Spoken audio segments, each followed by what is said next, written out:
Here this morning.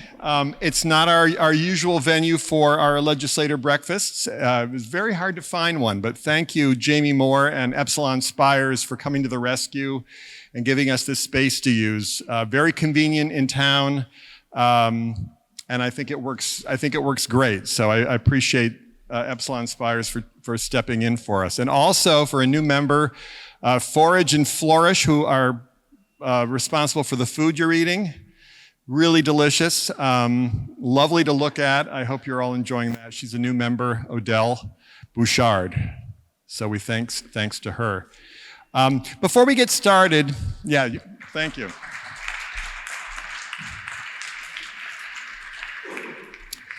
Before we get started, I would feel remiss if I didn't take a moment to remember someone who passed recently, who was once a part of this body, who was a business leader. She had 2 businesses in Brattleboro, among so many things. I'm not even going to name all the things, but Sarah Edwards, who served for 10 years in the Vermont Legislature. She was a good friend of mine and neighbor, and anyone who knew Sarah knew how she was just tenacious and passionate about the causes that she fought for, and she fought very hard for them. So I want to remember Sarah. So if we can just take a moment here to remember Sarah Edwards this morning.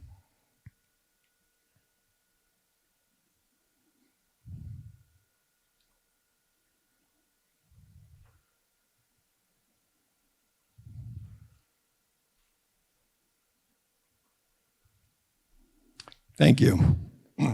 So let's get started. Thank you, legislators, for being here.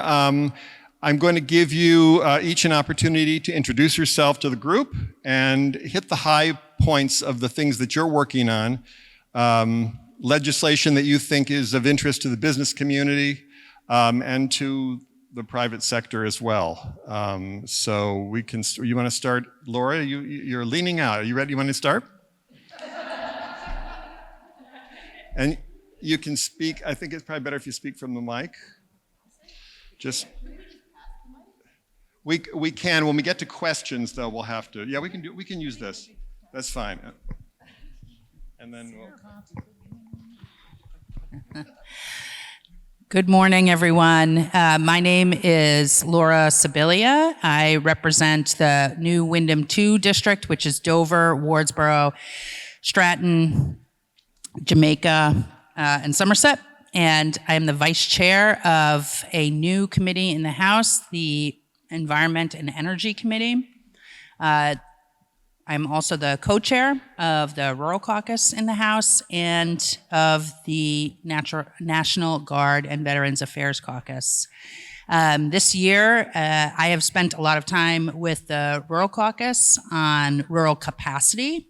We worked pretty hard with the Speaker, with the Governor, and the Senate on getting out some funding through the Budget Adjustment Act to ensure that our municipalities, especially our smaller municipalities, had the greatest chance possible to seize this moment with the tremendous amount of federal funds that are available in the state.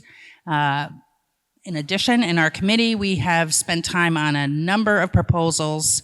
One that I have spent several years on that has just emerged is S5, that is the Affordable Heat Act, and that will be moving along this week. Pretty key on that, and then I'll pass this along. What we will be voting on this year is asking the Public Utility Commission to go out and develop the Clean Heat Standard, develop the rules for implementing the Clean Heat Standard, and then coming back to the legislature in 2025 with a tremendous amount of analysis, the rules, the standard itself, and asking us to vote on whether or not we should proceed. That will require the House, the Senate, and the Governor to agree in 2025 that we will proceed. So I know there's a lot of scary noise out there about what's happening, but in fact, that is what we're doing this year. I'll pass it along to Emily Long. Thank you, Laura. Hi, everyone. Thanks for having us this morning. I'm Representative Emily Long. I live in Newfane, and I represent the towns of Newfane, Townsend, and Marlborough. And it's Windham 5, and it did not change like Laura's did in the redistricting that happened. I don't serve on a policy committee this biennium, but I do serve on 2 rules committees, both House Rules and Joint Rules committees. But I am also the majority leader in the House. So my job is to make sure that things are operating smoothly and that we are focused on our policy priorities that we all care very much about in supporting Vermonters. So housing, childcare, climate. Laura just talked about S5. She's right. It's coming to the floor, I think, Thursday and Friday this week. And paid leave. We have been focused on workforce.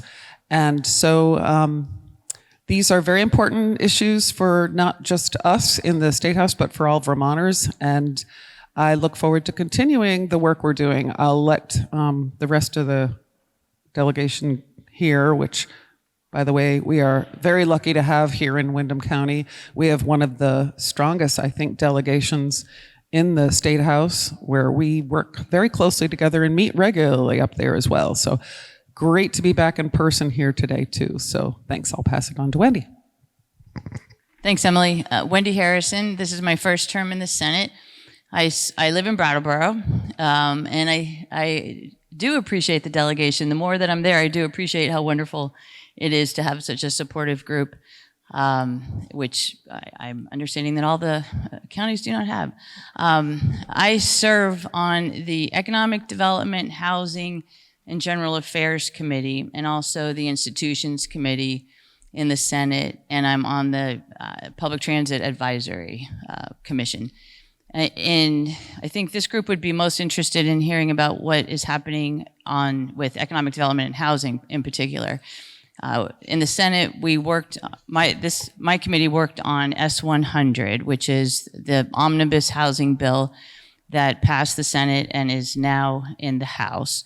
That bill does a lot of things. It mandates that anywhere there is single-family housing, that duplexes must be allowed, and that takes place immediately upon passage, and that could have a tremendous impact on the amount of housing that is in the state, because it allows property owners to add another unit without any zoning requirement, and it can't be prevented by towns. We did some changes to Act 250. That's what got most of the press, was what we did with Act 250. Some folks think it's not enough. Some folks think it's too much. But what we did do was provide exemptions to Act 250 in certain ways, in certain areas for 3 years. And hopefully that won't be the only conversation that we have about housing. I'm committed to working more on Act 250 this summer and in the future. Two things I want to say about housing, and I can talk more about it if you have specific questions. One is that Act 250 is kind of a catch-all for all regulations, in my experience.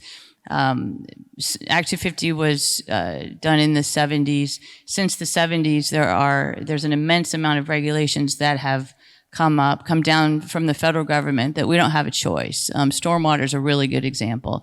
There are folks out there who think if we got rid of Act 250, we would get rid of stormwater regulation, and that's just not the case. So we need to be very deliberate and understand what we're talking about when we're talking about Act 250 exemptions. One of the issues that comes up that I'm sure you've heard about in the paper are appeals of permits. Appeals to local permits are just as much of a problem for developers as appeals to Act 250. So again, we got to be strategic. And S-100, as it was sent to the House, did restrict the basis for appeals of local permitting. So we actually got something significant done there. And Brattleboro's already implemented a lot of the things that we mandated that towns do. There's a maximum on parking that can be required by towns. And again, if those of you who are in the development community, I'd love to have your thoughts on that. Parking requirements have caused housing developments to not happen. So we were very strategic about that. The last thing I want to say right now about housing is real estate and housing development is a very public sphere, and attitudes matter. So it's very important that once all of the legislation is complete, that we understand it and that we get behind it, because we all need to do our part for housing. And this bill has things for renters. It has things for property owners. It deals with mobile homes for the first time in years. So there's a lot of good stuff in the bill, and we need to support the effort of housing once it's done. Because housing, as you know, is critical to everything. We heard from employers who can't hire people because they don't have housing. It's critical to education. It's critical to our economy. So I can talk more about that later if you like. And then workforce. I just want to mention workforce. That's what our committee has turned to now. And we have another very big workforce bill, has a lot of ARPA funding. And one strategy that we're using is being very deliberate about supporting education for folks in specific jobs. So nurses, teachers, psychiatric professionals, those folks will now be able to have forgivable loans to pay for their education, which is to me a great way to use public money. So I will stop there and hand it to Tristan Tolino. Good morning, everyone. Tristan Tolino from Brattleboro's 3rd District, one of 3. Awesome team from Brattleboro. I serve on the House Appropriations Committee, and I guess I would say that you can test me to see how many of the numbers I can shake out of my head. If you have any questions specifically about the budget, I wanted to highlight a couple of things on the workforce bill. Unusually, that bill ended up in our budget this year, and I ended up as the reporter of the House bill within the budget. So some of the details of what Wendy's committee is working through right now in terms of the House proposal are things that I could probably speak to. And there's some interesting different pieces in there beyond the forgivable loan construct that has become increasingly popular in the legislature for these critical occupations. There's also the second-year funding for a program that gives small grants to students graduating from college if they choose to stay and work in Vermont. And many of the legislature actually came to Vermont through coming to college in Vermont and then staying.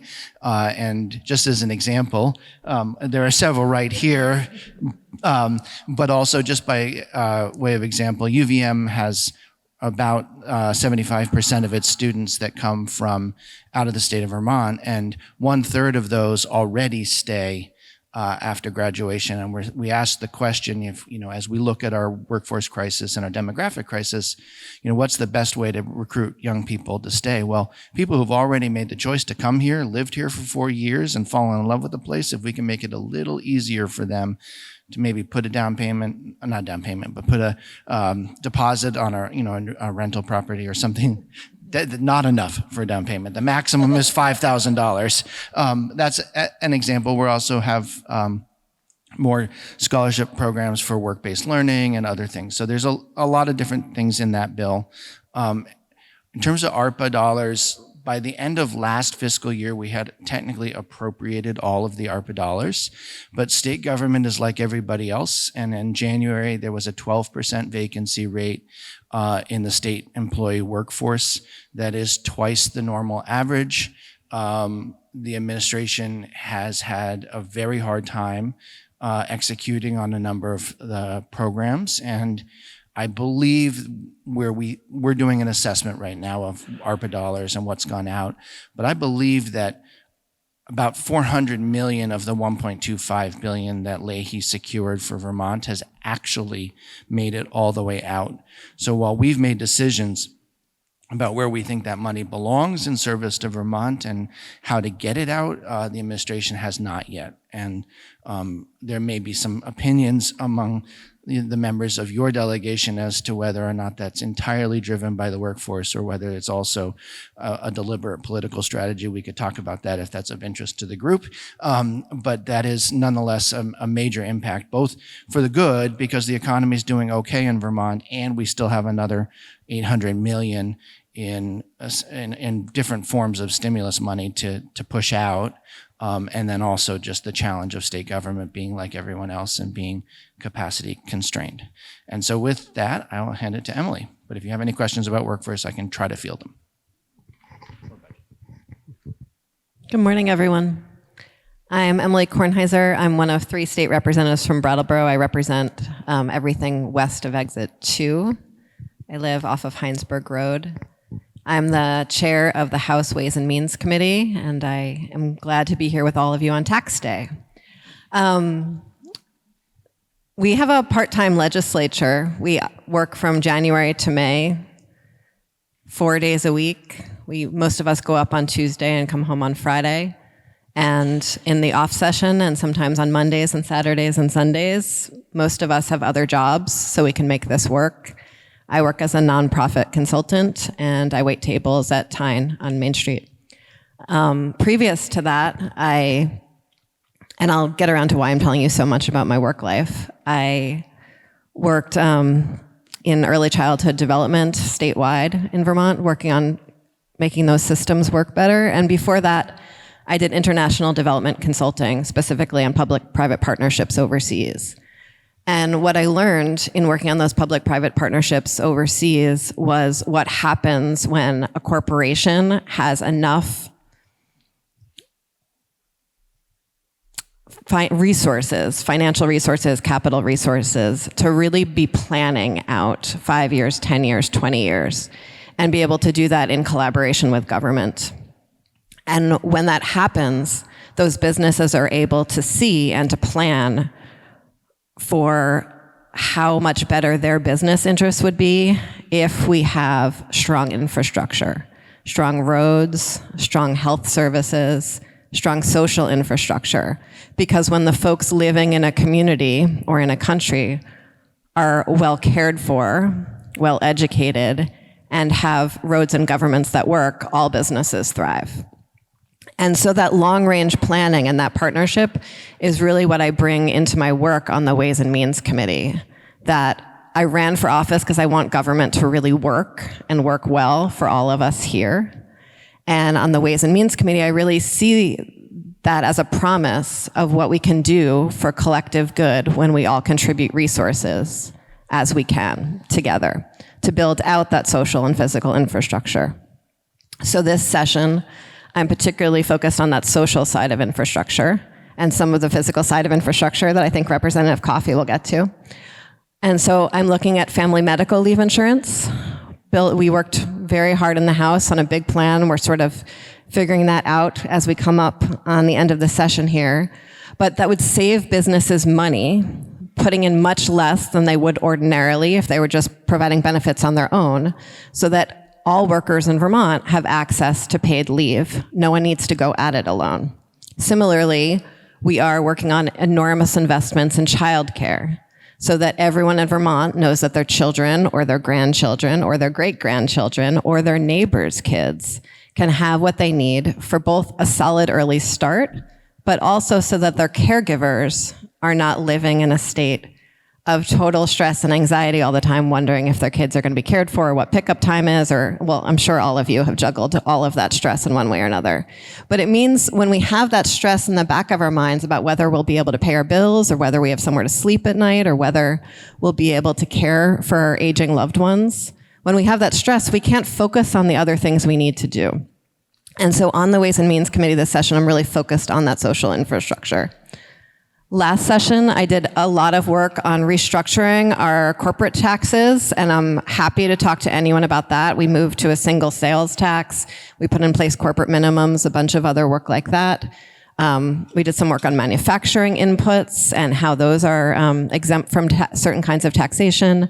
And there's a lot of more sort of details of the tax code that I'm happy to get into if and when anyone is interested on this auspicious day for us to be meeting. And with that, I'll turn it over to Sarah. Thanks, Emily. Thank you. Good morning, everyone. I'm Sarah Coffey. I represent the towns of Guilford and Vernon. I'm starting my third term. And I just want to thank you for having us here this morning. And I wanted to thank Greg also for mentioning Sarah Edwards. There are several of us in the delegation who went to have a connection to Marlborough College, and I'm one of them. And Sarah was really extraordinary, and we remembered her in the House a few weeks back. But I want to say this year I'm the chair of the Transportation Committee. I'm lucky enough to serve with Mollie Burke on that committee. Over my past 5 years, I've been on money committees and I'm really happy about that because I feel like budgets are expressions of our priorities. In the two committees that I served on, I was the vice chair of the Corrections and Institutions Committee, which dealt with the capital budget.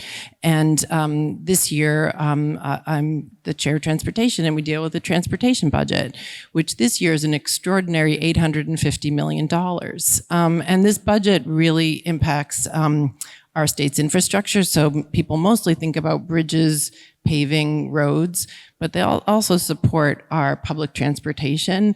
And it's pretty exciting what we're doing to also build infrastructure to really promote more bike and pedestrian friendly communities, which is incredibly important to both attracting Vermonters to our state, but also to really supporting people aging in our state so they can be healthy and wellness. So in addition to the extraordinary amount of money in our bill, there's some really interesting policy to really move the state to abiding and strengthening this philosophy or program called Complete Streets. And I'm happy to talk to folks about that. And one of the things I'm new in this committee, which is it's exciting to see how transportation touches on so many things: housing, how our workforce gets to work, the environment, climate.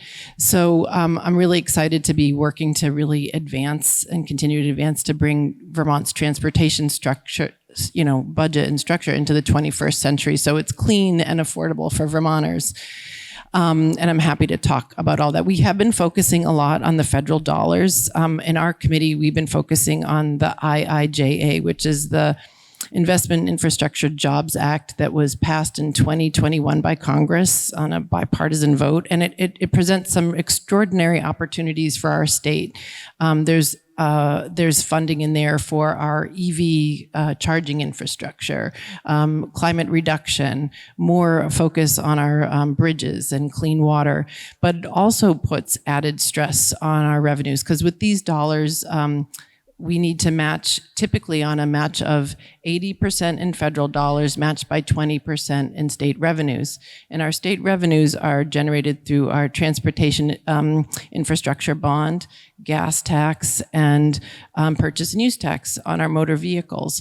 And so we are really working to be fiscally responsible in these investments. We haven't had, typically, we have DMV fees that help support that fund, and we haven't had revenues, a fee bill raised since 2016. And so that is and this year included in our budget with an amendment from the Ways and Means Committee, we did that. And that was really that was to address a structural deficit that we were having in the transportation sector. And I'm happy to answer people's questions because there's been a lot of negative press about it, but where it's going to really impact Vermonters is an increase of $6 in your renewal of your driver's license and $15 increase in your car car registration.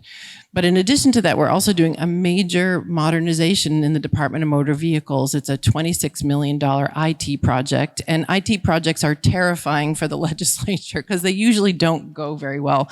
But I have to say, this project is on time and on budget, and we have some really terrific leadership with Commissioner Wanda Manoli at the helm in making this happen. And it's going to be really exciting about how easy it will be for people to renew their licenses and registrations. And I can get into those weeds because those are the weeds that we're in right now. And I want to say, outside of my committee, the work that I've been doing has really been focusing on how to make our communities, our downtowns and village centers more vibrant. And as folks know, I have a 30-year career in the arts, and I really am excited by the way that we can bring the arts and historic preservation and downtown tax credits together and our infrastructure to make our communities more vibrant and livable. And so like probably insignificant bill that won't hit the pages of our local paper is a art and state buildings program that I worked on and is passing through the body, which will leverage additional funds for artists to do public art in our state buildings. But also I was the lead sponsor on the Better Places program, which had funded like the art wall that Epsilon Spires was part of, and commissioning artists to create that beautiful mural as a welcoming, as a great welcome to Brattleboro. And other communities, including Guilford and others, are leveraging those grant funds. So just wanted to I'm happy to answer any of those questions, but I'll wrap up and pass it on to my colleague, Mollie Burke. I'm Mollie Burke, and I represent 1/3 Brattleboro, what used to be known as District 2, and I'm on the Transportation Committee. I have been this is my 15th year on the Transportation Committee, my 15th year in the Legislature, and I'm very happy to have Sarah Coffey as the chair of that committee. She's done an amazing job. And I also want to say that I would not be here without Sarah Edwards. Sarah was the one who reached out to me and recruited me to run for the legislature. And she was my mentor, friend. We carpooled together. We lived in the same house. Anyway, I really miss her. And I just want to acknowledge her contribution to the state and to our town, because she was also a select board member and on various boards in town. So regarding transportation, you heard a bit about the money. I think that one of the things, since when I went to the legislature, my interest was how can we cut carbon emissions from the transportation sector? Transportation accounts for 40% of our carbon emissions. How can we do that and make better livable communities, provide accessible transportation, multimodal transportation? How can we have better bus service and bike lanes and things like that create livable communities? Oh, closer. Oh, okay. Sorry. I was like, and so I want to say that we've reached a point now, 15 years later, where I feel like things are coming together in terms of the Agency of Transportation and federal dollars and the will of the legislature. And one of the things that is really exciting is that we're able, while we're improving our infrastructure, taking care of our roads and bridges, paving, all of those things that need to be done to keep up. We're also doing some very exciting programs that are going to electric vehicle incentive program that's been going on for a few years for income tiered. We have, I was just talking to Woody about this, we have a e-bike incentive program, and that's sort of being pushed along. We're trying to get more money into that and hopefully more next year. We have a new program called Electrify Your Fleet, so that a business can apply and get a $2,500 incentive to provide an electric vehicle for their fleet. And they can get up to, I think, 20 cars, something like that. Anyway, so some things that, and then at the same time, there's language in the transportation bill that talks about, we have the Global Warming Solutions Act that we passed and that led to the Climate Action Plan. And so that's sort of been a roadmap for us. And And that sort of dovetails with the carbon reduction program that came out of the Infrastructure Investment and Jobs Act. So there's a lot of work being done that cuts carbon emissions, but also helps people to have lower transportation costs. We all know that gas prices are volatile. The more that we can get people into electric or hybrid electric vehicles, people are going to be able to cut their transportation costs. And also, better public transit helps as well. There's a great program called Mileage Smart that helps very low-income people buy a fuel-efficient car, a used car. So many different things that we're doing, and it's a very exciting time. I also want to acknowledge that in terms of infrastructure, we've got the Hinsdale Bridge coming and the new train station, which is very, very exciting, and that we are very lucky that Amtrak is building the town a new station, and it's going to be on the other side of the track. Maybe people have heard about that. And I think also in terms of our rail, we have a very good rail plan. The rail plan is eventually, the priority is eventually to get to Montreal. It's sort of in the hands of the Canadians right now in terms of building a secure immigration facility and fixing up some of their track. But we have a person in the state who is sort of the liaison with the Canadians and has a very good relationship with them. So we're hoping that that's going to happen. When I first went to the legislature, I was told 3 years. So things happen slowly. I think that's all I'll say right now. Unfortunately, I have to leave because I have a medical appointment. So I'm going to have to leave at about 25 of 10. So if anybody has any questions for me, you can also email me. And I think we can give out our email addresses at the end. Thank you very much for being here, and thank you to Greg for organizing. Thank you. My name is Michelle Boslin. I live in Westminster. I represent the New Windham 3 district, which includes Westminster, Rockingham, and Brookline. So I was another person that was redistricted, and I'm representing different people now than I did when I was initially elected, which was 3 years ago. So I serve on the Corrections and Institutions Committee, and in that committee, about half of our work is done looking at our correctional system. And a large percentage of what we've been doing this year is looking at our women's facility in Burlington and the dire need to replace it with something better. And so we've been looking at what are models of in other areas, what are programs that are more effective at helping prepare women as they exit incarceration to more successfully reintegrate into the community. And that's an area of strong interest for me. Before I was elected to the legislature, I worked here in Brattleboro at the Community Justice Center with individuals who had been recently released from incarceration and were coming to Brattleboro. And I worked with community members on these circles of support and accountability, which are a restorative justice program offered by the Brattleboro Community Justice Center. And so re-entry and how to help people successfully transition from incarceration back to community is an area that's a strong interest for me, and it's one that we've been working on very intently in the Corrections and Institutions Committee. The other side of what we've been working on is the capital budget, which includes making recommendations for funding infrastructure projects, everything from fixing the roof in the Brattleboro courthouse to clean water projects to parking garages. So that part isn't, I can't say my deepest passion, but it is important work that we do in my committee as well. The two other areas that are important to me that I consider my priorities in terms of what I'm keeping an eye on and what I'm hoping to move forward in the legislature include mental health and mental health policy, and particularly I'm interested in increasing the number of residential support options that are available to people when they're experiencing times of mental health crisis. We don't have enough.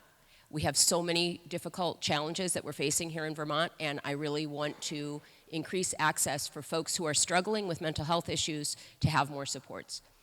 The third area that is a priority for me is working with youth. I've been a teacher for over 30 years. I work part-time at the Garland School, which is with preschoolers, and I also am a high school educator.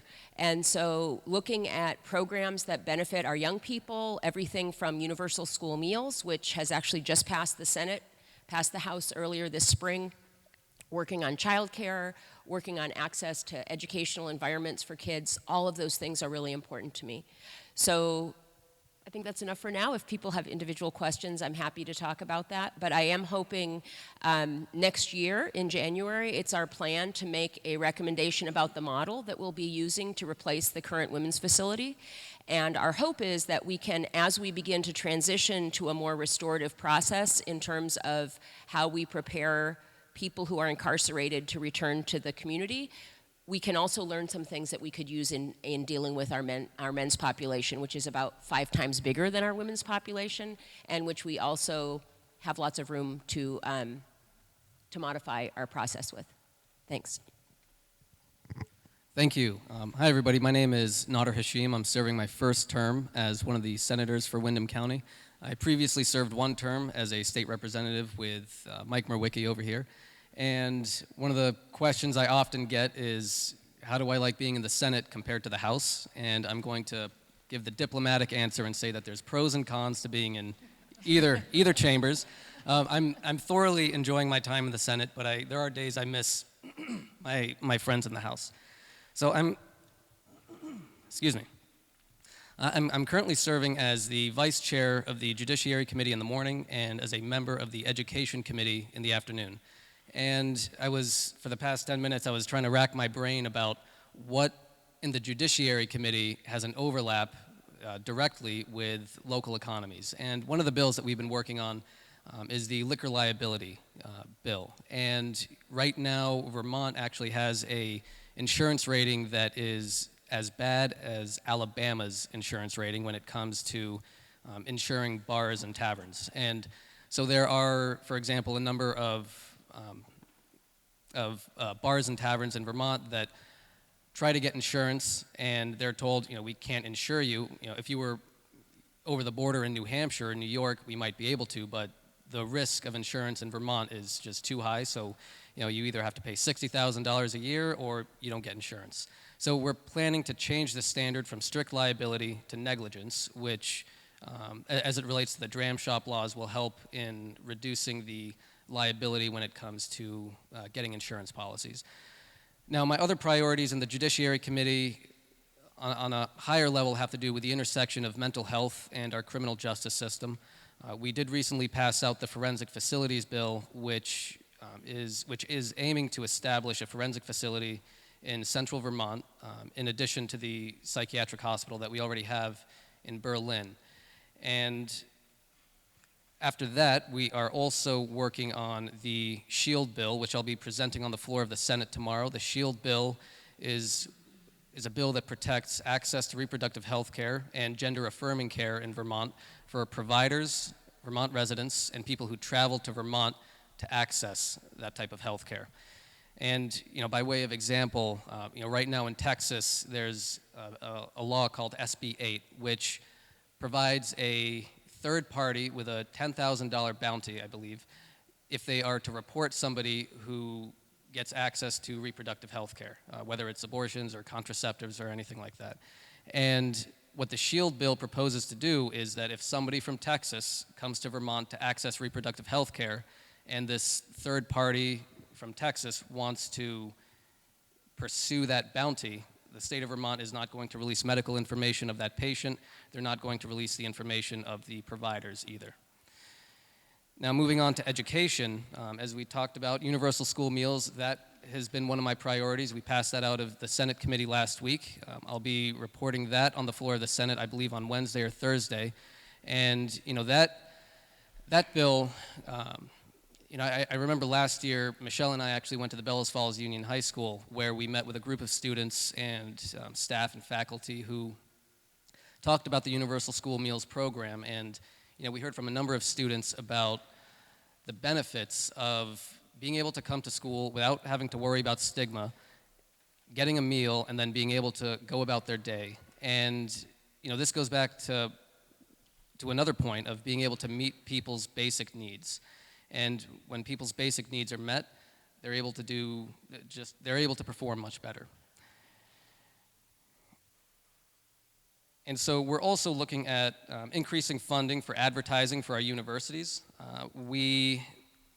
what when compared to other states, our advertising is much lower, and we're trying to add about $350,000 to that advertisement budget so that people outside of Vermont see the advertisements for our universities and are hopefully compelled to come and study here in Vermont.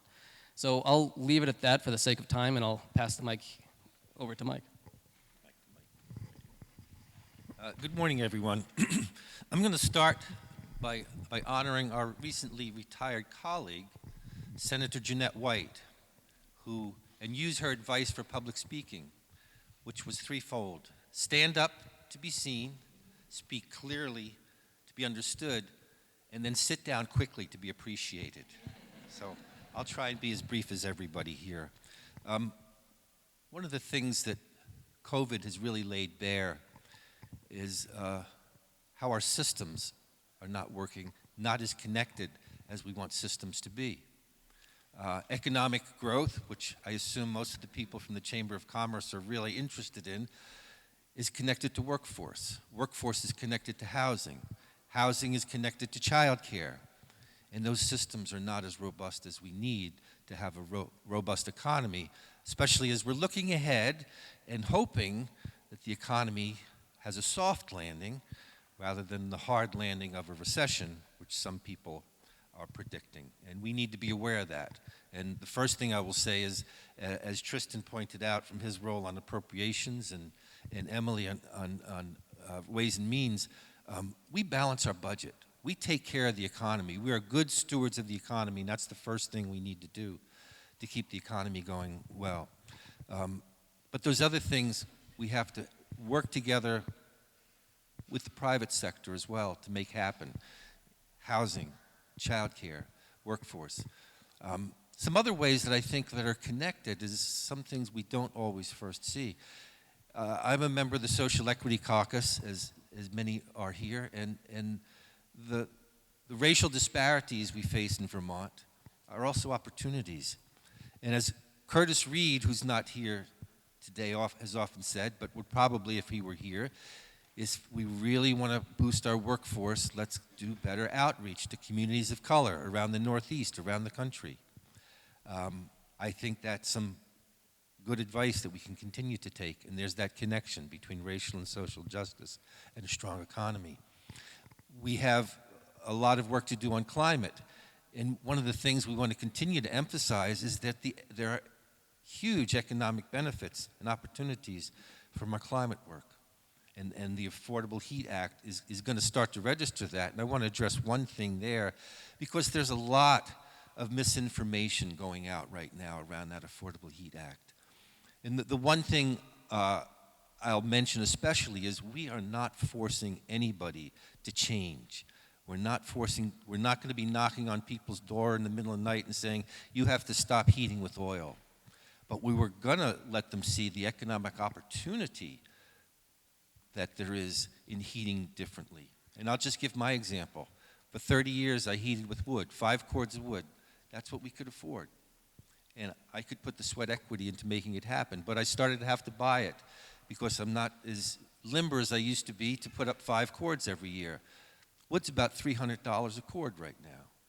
Over the course of a season, 5 cords, $1,500. We put in a heat pump. Our heating for the season now is about $1,000. That's the economic opportunity that's out there with the Affordable Heat Act. So we have lots of ways that we can work together to help build a vibrant economy, whether we have a soft landing or we get to the R word.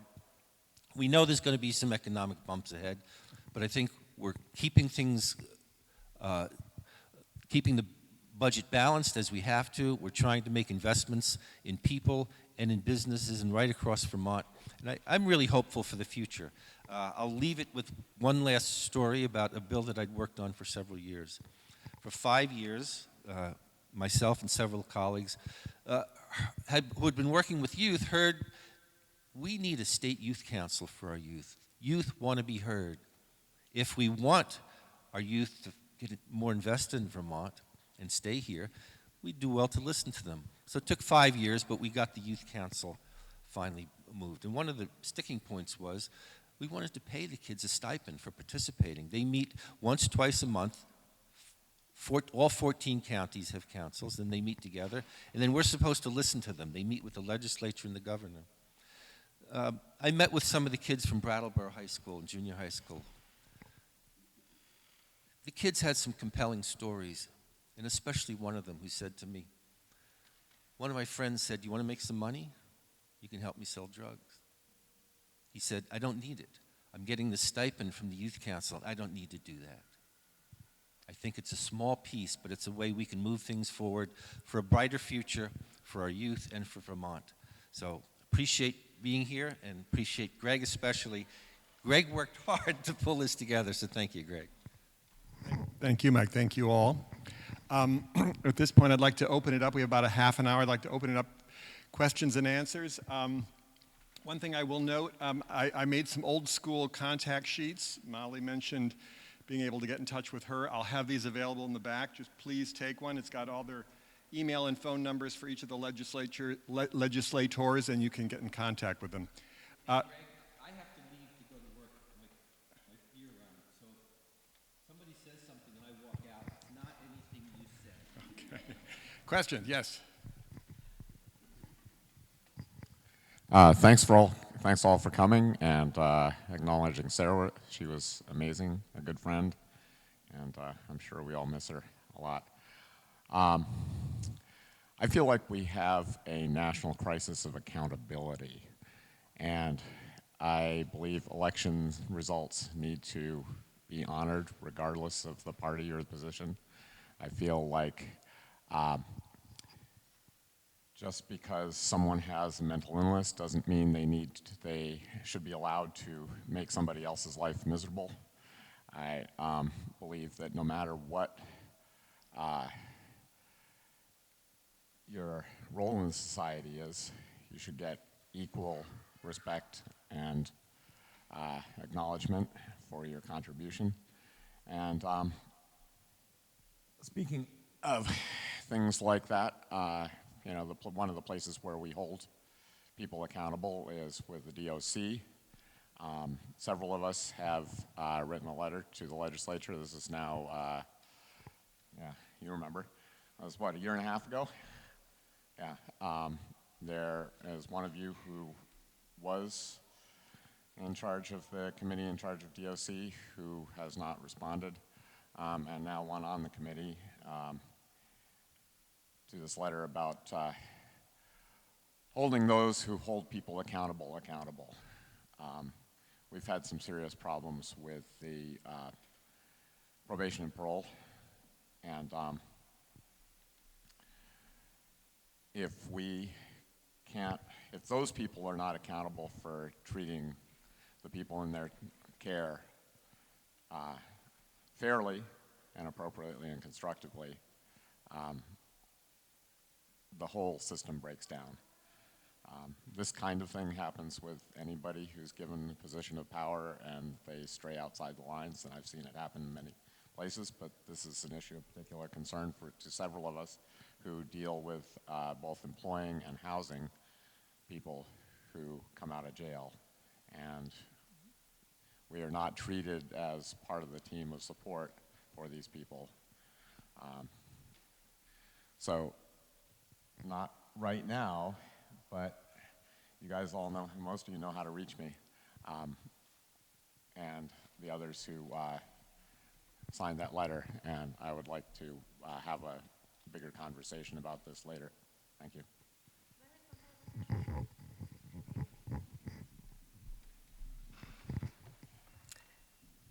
I think a number of us here have talked about systems and state systems and how important it is to all of us that state systems work on behalf of all Vermonters.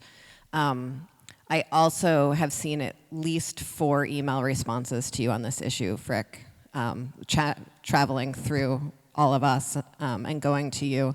It's always very nice when people respond, when people write to all of us simultaneously so that we can collaborate on solutions. I know sometimes people feel like it's more effective to write one email after another, but a group email is great so we can figure out who can tackle the problem.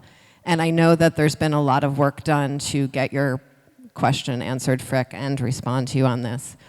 I think one of the things that's really challenging for a citizen legislature, in addition to our lack of staff and the fact that we work part-time, is the boundary between creating accountable government, which again I think is very important to all of us, and the fact that we are not actually the administration, we are the legislature. And so we are able to change laws that aren't working, sometimes, slowly. I think Mollie spoke quite eloquently to how long she's been pushing a rock up a hill.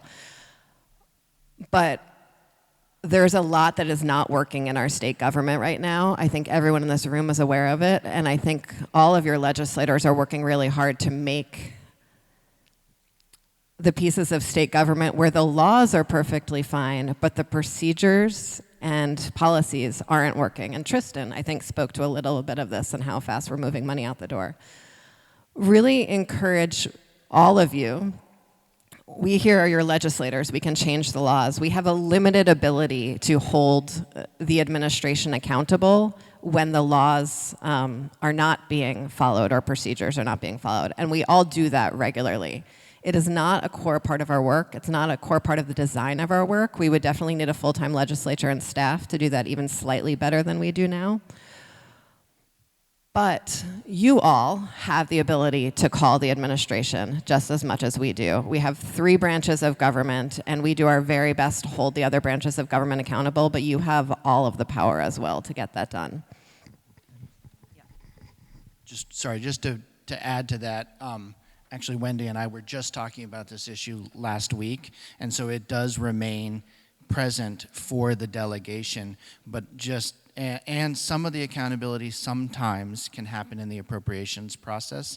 So I don't want to sidestep that we do have an opportunity in the appropriations committee to ask questions that are harder for other policy committees to ask and to try to hold people accountable. And the last 4 to 6 years for us as a legislature have been very challenging. The administration has chosen at times straight out to refuse to implement law that we've passed. And it challenges, for us, the dynamics of where the boundaries are of our power and authority and where the governor has the ability to do things, whether it's something that may seem small but is a report or a study that is required to be completed by a date certain and they just simply don't do it, or in other cases where we've made policy choices to try to drive the behavior of the state government in a certain way and they choose to not implement them. Grant programs that we expected to have fully out the door in a certain time period, they couldn't get out the door in a year. We had to pull $10 million back from a paid leave program for businesses because the administration had a tech failure and they couldn't get the program out of the door, and that was from the Department of Finance and Regulation, which is, along with the tax department, the highest performing departments in state government, formerly led by our own Mike Pichek.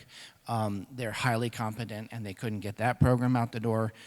So we are trying to figure out this edge, but it has not been forgotten. We continue to look, and we're bumping up against the separation of powers dynamic.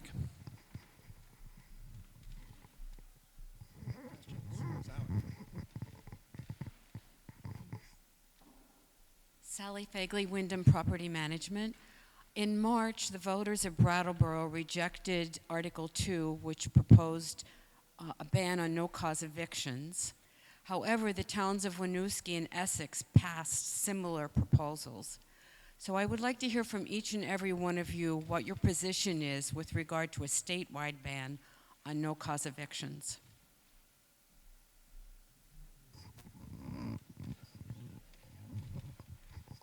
I'm just going to offer some context.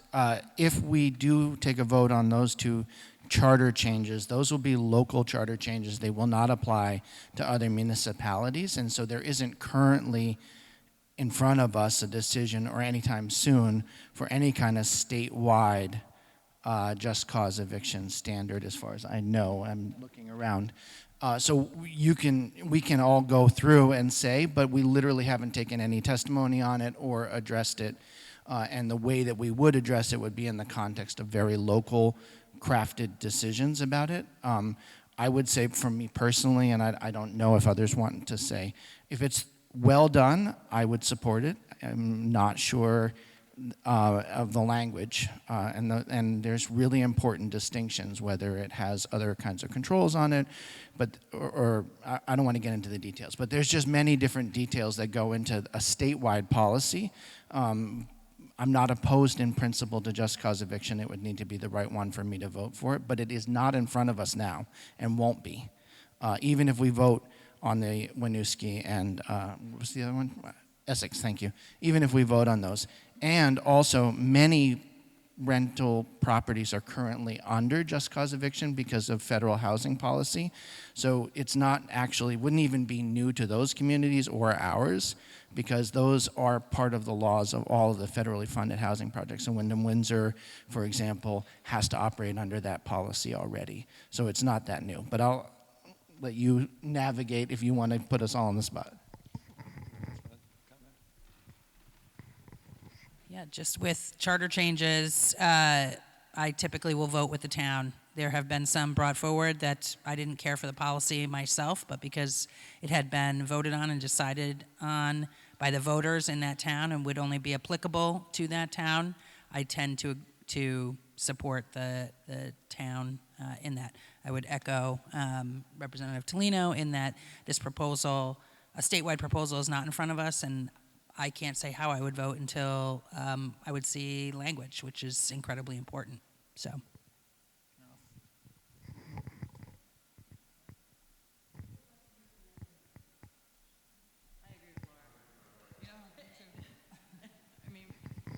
I believe in local control, and not knowing all of the details, I would generally vote in favor of something that the local residents have proposed or supported, but details matter. So I don't have an answer at this time. Ditto. That's exactly how I feel. Your 3 Brattleboro representatives have busted their butt to get the Brattleboro charter change on youth voting through. This is now the 3rd biennium. We have moved it through the House committees. And on all of those conversations, I have said over and over, this is not a contagious charter amendment. This is just for Brattleboro. And if you vote for it, you're not saying you want a youth vote in your town. You're saying you want Brattleboro voters to be upheld in their vote. And that is how I carry myself through all charter changes that come through my committee, that come through the legislature. And for any other bill, I would really, again, need to see the details on, because they do matter. So we can take a lot of time, but I think you're hearing from us that I would say similarly, a charter change. I respect the voters. That's typically how I support those votes when they come to the floor. And I have heard, I have a lot of constituents who own property and also who rent, and a few people who rent. And I do think there's a lot of complexity around these issues. And because there is no legislation before us, those details really, really do matter. I just can't say how I would vote on anything because the language is not before us. So it's not to be evasive, but it's really, I hope you're hearing that those details matter to those of us in the delegation. I would be the same in terms of the local issue. I would absolutely vote with the towns. I do think in general I would support Just Cause on a statewide level, but I absolutely could not say I would definitively support it unless I saw the language, and we don't have anything we're considering at this time. So I'll also say ditto, but there's a few pieces that I'll add here. I mean, it's hard to find a one-size-fits-all policy for every single town or city in Vermont. And so any bill that would come before us, I'd have to look at it and receive testimony and gain a firm understanding of how it would affect, for example, Brattleboro compared to Dover, compared to Bellows Falls, and all the towns in between. So I'll echo what was said earlier. Any other questions? Don't be shy. We've got them here.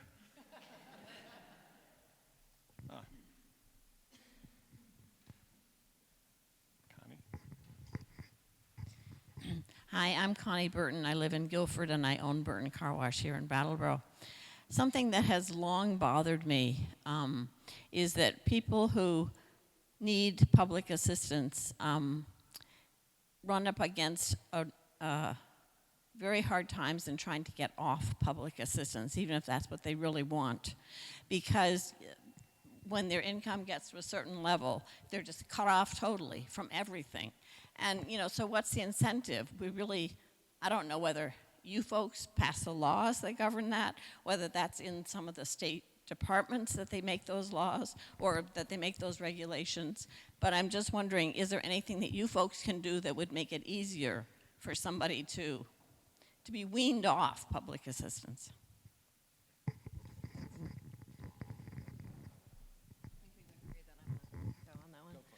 So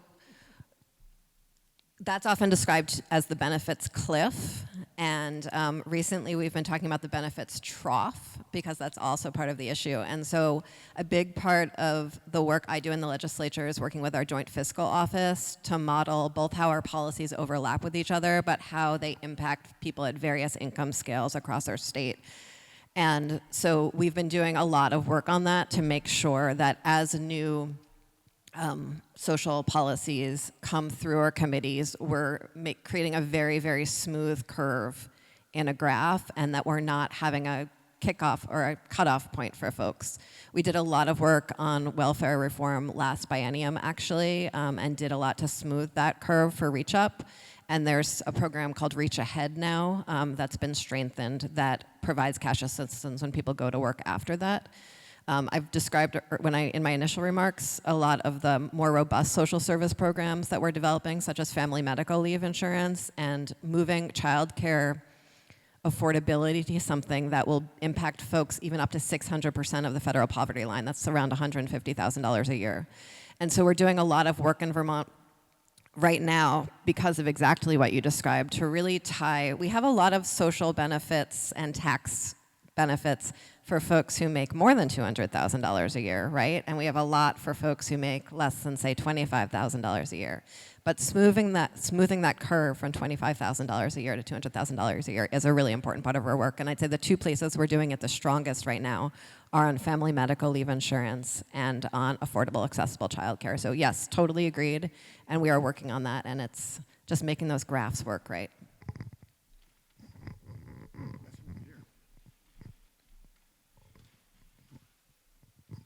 Thank you. Nice to be here, and it's nice to see everybody.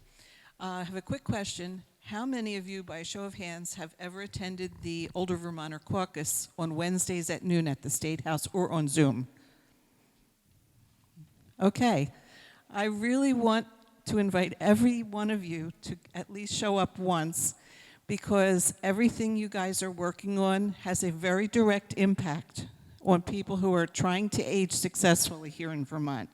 It isn't easy. I'm with Senior Solutions, Council on Aging, and we have so many clients who are going to be dead and in a coffin before they can get an apartment. Waiting lists are 3, 5, and even longer years to wait. And they can't go out and get another job. How are they going to do it? So I just want to make sure that you talk with each other, talk with the caucus group, and come up with some, I would say, integrated statutes and procedures that integrate the continuum of life here in Vermont. It's a beautiful experience, and we want to keep it that way. And we want to encourage young people to come here knowing that as they age out, they're still going to be wanted here in this state. So thank you very much.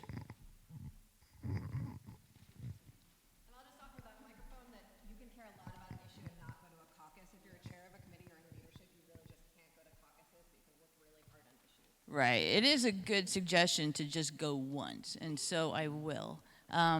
We in the Economic Development Committee, when we were talking about housing, we took a lot of testimony from seniors. It's really important to find housing that seniors want, because there are many people who don't want to end up in a nursing home, and they aren't sure what other options they have. In the meantime, they're in a large house that is too big for them to take care of, that other families would actually like to move into. So we looked at creating communities where you would have a house of your own, but then shared facilities, and there's some incentives for that sort of thing. We looked at the folks who work on home sharing. There are 2 agencies in Vermont, one in northern Vermont, one down here, and actually I made sure that the one down here was included in the bill so that we can let people know about options. Home sharing can work really well. Folks are sometimes not sure how to make it happen, and that's what these agencies do. And then there was one other thing that I wanted to talk about. Oh, and just transportation. Public transit really helps people age in place, and it helps the community be walkable and accessible. And there are a lot of folks, actually, I know who have moved to Brattleboro because they don't need to have a car here. And that not only helps people on the older side of the spectrum, but also helps people on the younger side. So, hi. And to add on to Senator Harrison, a few years back we passed the Older Vermonters Act, which is kind of activating a number of processes throughout the state. And before the start of the session, our delegation, I helped organize a number of sessions with various groups. And Rob Sibilia, in Windham County, there is active work going on around this, where there is a series of conversations going on, and Rob Sibilia is organizing this, and I forget the name of their Windham aging. I know that Carolyn Olson Taylor and aging in place, all around aging in place. So I would say if folks here are interested in that, we'd be happy to connect you with Rob, because I think what the proposal there is that they're going to be coming back to the with some really concrete recommendations. And I want to say that the chair of the Human Services Committee is like very, very, very committed to this work. She has been the co-leader of the Older Vermonters Caucus, Teresa Wood, and I happen to sit next to her on the floor, and this is something that she cares deeply about. As Senator Harrison said, you know, transportation and the Transportation Committee, we are like looking at ways for people to be able to have access to public transportation, but also infrastructure that supports health and wellness.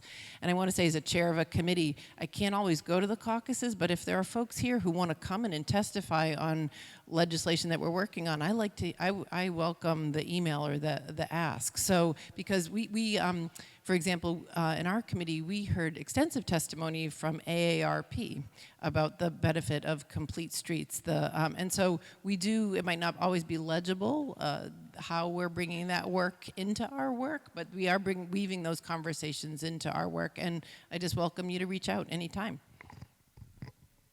So one place that I think that our attention to elder care has shifted is in the budget this year out of the House, and it's a good place where a lot of the momentum that the Older Vermonters Caucus and, as has been mentioned, the chair of Human Services in the House, that momentum has showed up in our budget priorities in the House this year. We'll find out by Friday whether they make some of these decisions make the cut in the Senate, because it's about to, the Senate committee will vote, I believe, by Friday to vote out their version of the budget. But we did it in Medicaid rate adjustments. We've done a number of different individual appropriations to the system of care that we have for elders, and the resources we, I believe, are going to stand up an office or a position for a coordinator for dementia care, which is an emerging issue for many, many Vermonters.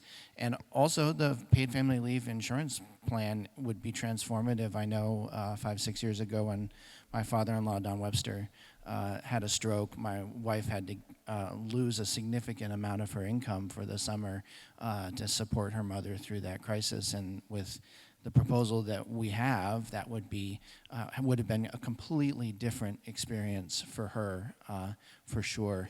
And shoot, there was one other thing I was going to tell you, but I can't remember what it was. I think we have time for one more question. Hello. I'm Steve Heim. I'm a local real estate investor, property manager. I was just looking up some statistics about nonprofits, and Vermont per capita has the most nonprofits.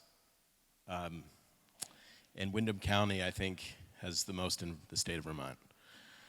And so when we talk about these issues where there's not enough money or people are struggling, or it seems like the solution from government is grants, incentives, working groups, getting some minds together and talking about it, a law here or there. And I think, like, with all these nonprofits, and a lot of them not paying property taxes, mind you, I'm thinking about, like, where is the, not paying, a lot of them aren't grand list exempt. Excuse me, a lot of nonprofits don't pay property taxes. Some of them don't. I mean, a fair amount. I mean, we had a list at the town meeting. We had a big list of all these nonprofits that are exempt. That's not just churches. Okay, fine. But anyway, so I'm thinking with these. Look, thinking of the bigger picture here, like we need like a bigger revenue engines, like employment, middle-class employment, employment where there's room for advancement. These things are going to solve a lot of the problems we're talking about right now. And so, and it can't just be up to the BDCC to help usher in. There are other burdens, there are other hurdles that those organizations and NGOs, they can't fix. And so, when you have this little state of 600,000 people, and your property taxes are in the top 10, and your state income tax is in the top 10, but your GDP is nowhere close to these other states with millions of people, can we back up and look at the macro issue of the people move here? Is this funny, Tristan? Okay. I mean, people are generally self-interested. I mean, they're going to come here for opportunity. People move with their feet for opportunity. They want opportunity. And we're scrambling. Oh, where's the employees? What's going on here? Why aren't we getting people? A lot of it is just like there's just not room. There's not room. It's too expensive. Opening a business in Vermont, it just doesn't pencil out. So that's like a big macro problem that I think like really needs to be looked at. Thank you.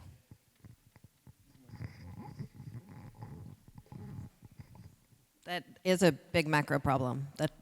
That's, I think, what most of us spend most of our time on, is trying to figure out how to solve big systemic macro problems in a teeny tiny state when we can't control the federal government and we can't control multinational corporations and we can't control the war in Ukraine. And but I think that solving that systemic problem is why so many of us are here. I will say that we have some of the highest income and property taxes for the highest wealth individuals, but we actually have some of the lowest property taxes and lowest income taxes for middle class individuals or lower middle class individuals or working class folks. So don't always trust your top 10 lists on anything. We are doing a lot of investing in workforce, in entrepreneurship. There's a lot of really good work that's gone on at UVM. BDCC really helps us think through how we can get over the systemic solutions. The work on the regulatory reform that I think Wendy has talked about, it makes a big difference in macroeconomic development. And the nonprofits in Vermont, of which there are many, and in Windham County, of which I think there are too many, and maybe some mergers would do us all well, are economic engines too. They're many of our employers. They're many of our friends and families' employers, and they also have opportunities for advancement within them. We've done a lot of work in this budget, and I think one of the things that is hard around wages here in Vermont is that so many of those nonprofits are dependent on some degree of federal or state funding for their wages. And so we're doing a lot to try to increase those wages, and the new federal spending has really helped on that. But it is a huge question for the very end of an event, and I appreciate that. But I think every single one of us has something to say about how we're contributing to economic growth in Vermont. Sorry, I'm just taking the mic because that was what I was chuckling about, was the size of the question, not the validity or the power of the question. But I don't have a lot to add to what Emily said. I think all of us, through all of our different work, Laura does, have, have been trying to address different aspects of this problem. Yeah, so I work at BDCC when the legislature is not in session, and I would say we are hampered by a couple of pretty significant challenges. One of which we've heard about today, which is state government is challenged to fill its positions and function, much like the private sector right now. Which we see playing out in a lot of different ways. In Vermont, we do not have county government. And so our state trying to interact with our municipalities for every program, no matter your size, is also pretty complicated. And so when we're thinking about our economy, the work that BDCC has been focused on for decades is working regionally, filling those capacity gaps that are real in our state. And I think we are also focusing, another thing that you've heard us talk about today is systems level work. We've focused on, we have infrastructure that needs to be modernized. We took a significant amount of time looking at how do we fill the gaps on telecommunications. We're trying to figure out how to systemically deal with water and wastewater issues, capacity issues in our communities, which are differentiators when we look at climate change and climate migration and the ability of our communities to grow. So I think there's not a one-shot fix to our economy. I think we are in the midst of a global transition, digitization of our economy, and it's really important that we work together and think about new tools and new collaborations in order to bring as many of our communities and our residents and our businesses along with us.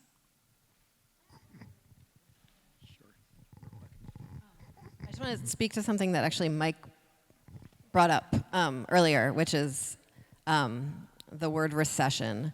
And I want to speak to the fact that our revenue position is strong, and I think we are in a global transition. I think we are in a statewide transition and a national transition about what our economy is, what it's for, and how people benefit from it. But the impacts of the significant federal spending we just saw, we are still going to be experiencing for quite a while. And we might come out of a little bit of a bubble bump, but we are rebasing our state budget much higher than previously. Our state revenues are rebasing much higher than previously because people are spending more, because incomes are higher. So while it might not always feel that way on a day-to-day basis, and while we might, be more likely to notice desperation than success because of our brains, we are actually growing and thriving at a higher rate than we were before the pandemic, and I'm grateful for that. Just very short comments. In the Economic Development Committee, we heard from new entrepreneurs. They are making things pencil out. There are small businesses. There are big businesses. Canadian companies actually want to come to Vermont, so we're doing what we can to make that happen. And we have a lot of remote workers who have relocated here, especially year before last. We had quite a number move into our area. So things are happening and are positive. Thank you. I'm going to squeeze in one last question, but I want to remind you there are contact cards in the back. Please take them. There's also lots of food back there, and if you want a snack later, take something with you and enjoy. I'm so sorry. I was actually going to say don't worry because I know we're after 10 o'clock, and I wanted first of all to say thank you. I'm Sophie Howlett. I'm the president of SIT. I think all of you up there know me and us, and I'd like to say a big thank you on behalf of World Learning and SIT for everything you have done for us and for the town and for the region of Windham. I would note that our problems are your problems, of course, And I'm so grateful that you've joined education, transport, housing as the top of your list. I know many people say to me, you know, is SIT still open? Because they see an empty campus. The problem is that since COVID, you know, we still have 130 people employed up there, but since COVID, people are saying, especially new employees, can we work remotely? Can we go hybrid? Can we live in New Hampshire because they can't get housing here? And so consequently, you see a pretty empty campus on a day-to-day, though obviously it's great in the summer, because we simply can't get people to relocate here despite everything. So thank you for all the work you're doing in supporting our housing situation here. And I know I speak not just on behalf of SIT and World Learning, but also on behalf of Landmark and Norwich and all those other colleges. And in that regard, I'm also about to join the Vermont delegation for the New England Board of Higher Education. And one of our priorities is going to be on mental health, and it's something that we've been discussing with Senator Saunders' office too, particularly mental health and our young people in higher education, but also in schools. So I'd like to thank the Education Committee, obviously a lot, for talking about advertising higher education here in the state. But I'm also wondering if you're talking about mental health. You know, recently we were at a day at Norwich, and Middlebury were calculating if they were to have enough people to counsel all the students who need counseling at Middlebury right now, they would need 150 counselors. So obviously that's not working. And I'm sure everybody in this room has children or grandchildren or nieces, nephews who have been experiencing mental health difficulties and are sitting in university or college campuses right now struggling. So what we're thinking about is how to turn that into more of what we might call a public health environment, so that we're not thinking about when it gets to a crisis, but more about how to create a healthier environment for our young people on our campuses and in our schools. And thinking also about developing peer-to-peer support and mentoring. And I'm wondering if these are conversations that the Education Committee is having, or maybe across the committees, and how we might work together a little bit more in that regard. Thank you.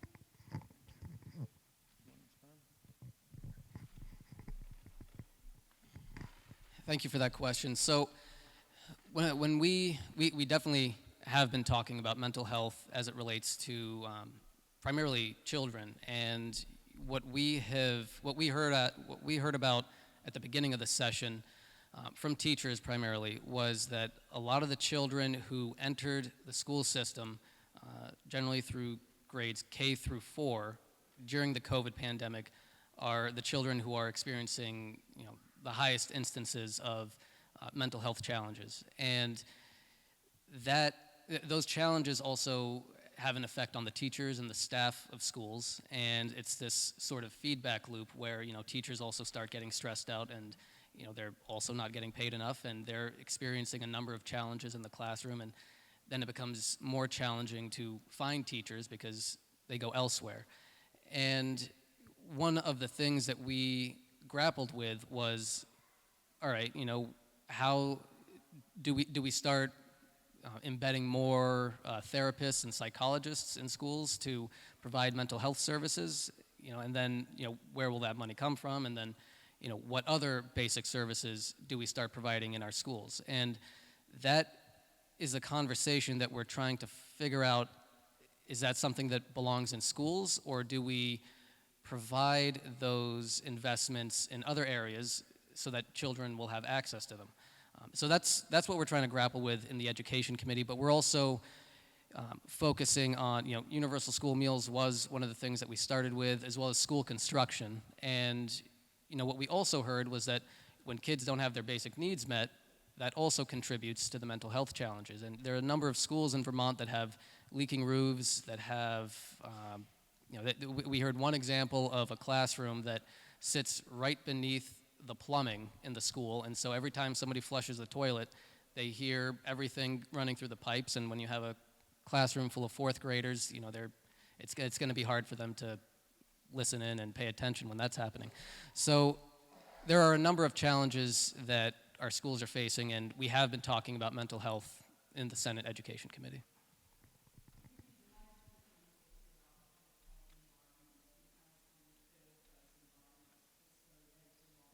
Absolutely. Send me an email, and we can sort that out. Thank you all for coming. Sorry to keep you late. Great conversation. Thank you to our legislators for being here with us this morning. Thank you for you all coming out and engaging. This is so important that we do this, and we will continue to do this. So thank you.